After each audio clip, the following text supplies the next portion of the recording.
Hello po. Anong gagawin ko? So, magtatanong lang ako ng ilang bagay. Paano nyo po ma-describe yung paglalakbay papunta sa falls, tsaka yung sa buong Bacau? Sa, siguro sa papunta dito sa Bacau, hindi naman siya kasi ganun kalayo from dun nga sa Cabanatuan, sa Santa Rosa.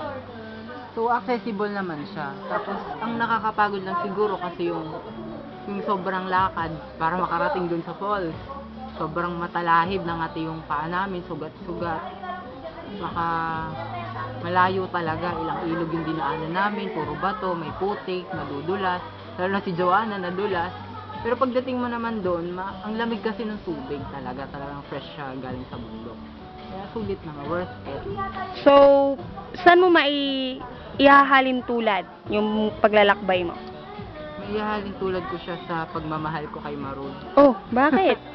Kasi, pinaghihirapan. Oh, wow. Yun. So, for the last time, sino ka nga ulit? Ako po si Coach Ramses Sovio Hermosa, BSE 2D, English major.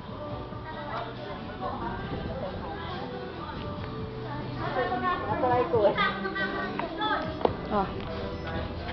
Dito ka. Louie. Pasan niyo ako ng mga picture namin ni Badyo. Ayan. Wait lang, si Louie naman.